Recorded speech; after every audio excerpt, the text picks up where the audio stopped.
সে চায় যেন আমার অ্যাংজাইটিটা একটু কম হয়। বলছে নাকি দুটো শিং লিটারালি কাউকে দেখতে হবে। मैं अपनी फेवरेट हूँ আগে নিজে ভিডিওতে আমি শীত হোক গরম হোক বর্ষা হোক যাই হোক কোল্ড কফি আমাকে খেতেই হবে। শুধু কফি খেয়ে পেট ভরছি। আও করে নিলাম মানে কি আমি তো ভেজাও।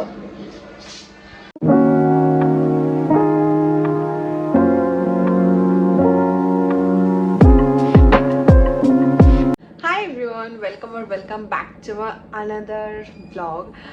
আমি জানি অনেক দিন বাদে আবার আমি ব্লগ করছি, তাও আবার লং ব্লগ, বাট আমি আই থিঙ্ক অগস্টে আদির বার্থডেতে করেছিলাম, তারপর আমি এই করছি।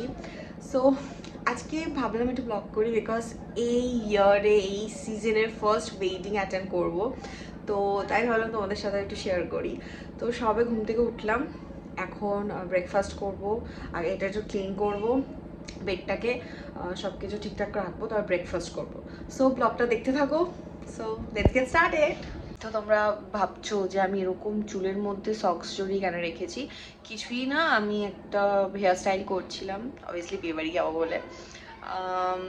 অ্যান্ড এই হেয়ার স্টাইলটা আমি অলরেডি আমার শর্টসে দিয়ে রেখেছি। আমি তোমাদেরকে এই ভিডিওর নিচে বা কমেন্ট বক্সে কোথাও একটা ডেসক্রিপশনে আমি লিঙ্ক দিয়ে দেবো, তোমরা গিয়ে দেখতে পারো যে আমি কীভাবে কার্লসটা করি। অ্যান্ড লিটারালি খুব প্রিটি কার্লস আসে, তোমরা কিন্তু ট্রাই করে দেখতে পারো। সো চলো আগে ব্রেকফাস্ট করে, আমার বড্ড খিদে পেয়ে গেছে। ব্যাকগ্রাউন্ডে তোমরা এখন শুনতে পারবে গোপাল ভাঁড়, যেটা আমার বাবা দেখছে। আমি যেই বললাম বলে বাবা বন্ধ করে দিল। বাট আমার আজকে হলুদেও যাওয়ার ছিল, মানে আছে, কিন্তু আমি যাব না বিকজ আমি এরকম চুলটা করেছি, এরকমভাবে আমি যেতে পারবো না। অসম্ভব এভাবে যাওয়া যায় বলো? হ্যাঁ কি করে যাবো আমি এইভাবে? না, এবার লোককে দেখে হাসবে। বলছে নাকি দুটো শিং দিয়েছি। অ্যান্ড আজকে ব্রেকফাস্টে আলু কা পরাঠা। সো খেয়ে নিই। আমার লাগছে এখন ঠান্ডা, তাই আমি এই চাদরটা গায়ে দিচ্ছি, চাদর না এটা মায়ের অ্যাকচুয়ালি। সো আমি জানি না তোমরা কতটা কি শুনতে পাবে বিকজ বাইরে একটু তো নয়েজ হচ্ছে। অ্যান্ড এখন যাবো আমি বৌদিকে হেয়ার স্টাইল করতে, বৌদিও আমার মতো কার্লস করবে। অ্যান্ড চুলটা অনেকটা বড়, কতটা কী হবে জানি না, আমি কতটা কী করতে পারবো জানি না, বাট দুজনে মিলে করবো। আমি তো বললাম ওই দেখো করে নিল, এই আও করে নিলাম মানে কি আমি তো ভেজাও। এই যে এবার বৌদিকে আমি কার্লস করাবো, কি হয় দেখা যাক। সময়টা আমাদের কাছে অনেকটা কম। হ্যাঁ দেখি। আর তুমি কি করছো? এই যে লুচি বানাচ্ছি, খাবি? না আমি খেয়েছি, আমি আজকে আলু পরোটা বানিয়েছি। ও লুচি খাবে বলছে। কি খাবি ব্রেকফাস্টে? লুচি। আদি বললো খাবে লুচি, বাট এখন আর বলছে খাবে না। এই যে এইখানটা খাওয়ার জায়গা করেছে বিয়ে বাড়ি, মানে আমাদের পাশেই বাড়িতেই বিয়ে। অ্যান্ড ওই দিকটা বিয়ে বাড়িটা দেখাতে পারছি না, ওই দোকানটা পুরো ঢাকা, তো তোমরা কিছু দেখতে পারবে না। আমি সন্ধেবেলা তোমাদেরকে দেখাবো ঠিকঠাক করে।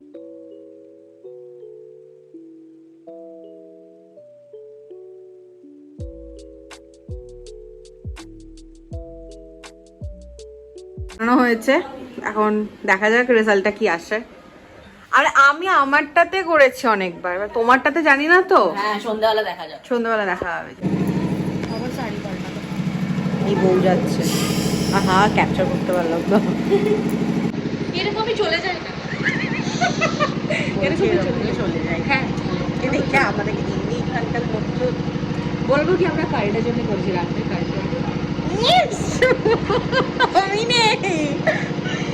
আর যদি জানতাম যে যাবো তাহলে আমি করতাম না।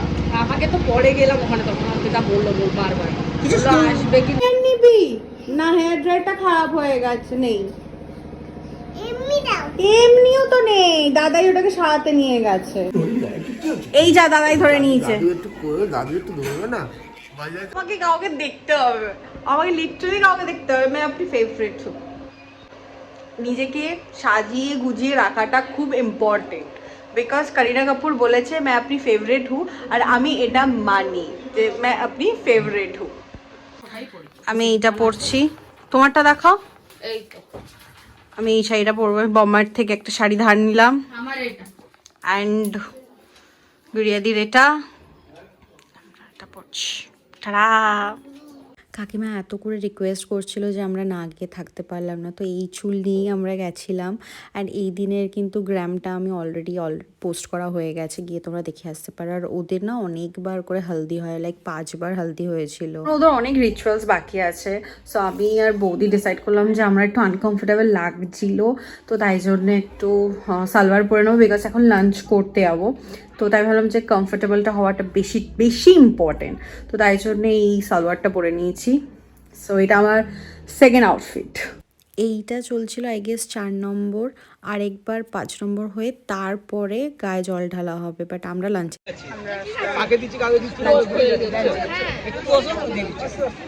অ্যান্ড আমার একটা পার্সেল আসলো। তারা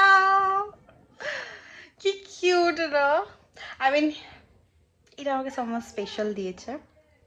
অ্যান্ড এটাতে না ব্যাটারি লাগাতে হবে, তো ব্যাটারি লাগালে এটার মধ্যে থেকে মানে ওর নিঃশ্বাস নেবে। একটা অ্যাংজাইটি হয়, তো তো সে চায় যেন আমার অ্যাংজাইটিটা একটু কম হয়, অ্যান্ড আমি যেন অলওয়েজ ফিল করি যেটা ও, বিকজ অবভিয়াসলি আমার কাছে নেই বলে সে অনেকটা দূরে আমার থেকে, তো তাই জন্য আমাকে এটা পাঠিয়েছে। So thank you so much boo. And কি কিউট এটা। শীত হোক, গরম হোক, বর্ষা হোক, যাই হোক, কোল্ড কফি আমাকে খেতেই হবে। তাই আমি একটু কোল্ড কফিটা বানিয়ে নিয়েছি, বাট যাই না কেন কোল্ড কফিটা একটু মিল্কশেক হয়ে গেছে খেতে। যাই হোক, তো বৌদি চলে এসেছে, বৌদিকে আমার মেকআপ করাবো। সো করিয়ে নিই, তারপরে দেখা হচ্ছে। অ্যাজ ইউজুয়াল আমি তো লেট হয়েই যাই প্রত্যেকবারে, কজ আমাকে সবাইকে সাজাতে হয়, তারপরে আমি সাজতে বসে। আর এখানেই পাশের বাড়ির বোনটা একটু শাড়ি পরাতে আমাকে হেল্প করে দিচ্ছিল। এখানে এরা দুই সুন্দরী রেডি, আর আমি আমার আউটফিটটা দেখাচ্ছি। Fit of the day black পরেছি, অবভিয়াসলি ব্ল্যাক তো পরতেই হবে। So, yeah. সবাইকে নিয়েছি ভিডিওতে, আমি সবাইকে নিয়েছি। সো ইয়া, চলো যাওয়া যাক বিয়ে বাড়ি। তারপরে আমরা বিয়েবাড়ি চলে গেলাম। ফার্স্টেই দেখছিলাম গেটটা কীরকম সাজিয়েছে, ওখানে কিছু ক্লিপস নিয়েছি। আমি সাইড থেকে শাওল নিয়েছিলাম, বিকজ প্রচণ্ড ঠান্ডা ছিল ওই দিন। আমাদের বড্ড খিদে পেয়েছে, বড্ড খিদে পেয়েছে আমাদের, শুধু কফি খেয়ে পেট ভরছি। কাবাব সব খেয়েছি আমরা। তারপরে বউয়ের সাথে একটু কথা বললাম, ছবি তুললাম। অ্যান্ড এত লোক ইনভাইটেড ছিল যে খেতে খেতে আমাদের প্রায় 11:30-12টা বেজে গেছিলো। অ্যান্ড একদম আমরা লাস্ট ব্যাচের আই থিঙ্ক আগের ব্যাচে ছিলাম। অনেক কিছু মেনুজে ছিল, তারপরে 12টার পরে গিয়ে বিয়ে স্টার্ট হয়েছে। তারপরে একটুখানি বিয়ে দেখলাম, দেখে 12:30টার মধ্যে আমরা বাড়ি চলে এসেছি। এখন বাজে আই থিঙ্ক 12টার বেশি হবে। বাড়ি আসলাম, বিয়ে বাড়ি শেষ। বিয়ে আই থিঙ্ক স্টার্টই হলো 11:30 12:30 থেকে। তো আমরা বেশিক্ষণ ছিলাম না, ওই 12টা 10-15 অবধি ছিলাম, তাই বাড়ি চলে আসলাম আর ফ্রেশ হলাম আমি। সো ব্লগটা এখানেই এন্ড করছি। ভালো লাগলে ব্লগটাকে লাইক করে দিও, শেয়ার করো, অ্যান্ড অবশ্যই আমার সাবস্ক্রাইব করো আমার চ্যানেলটাকে।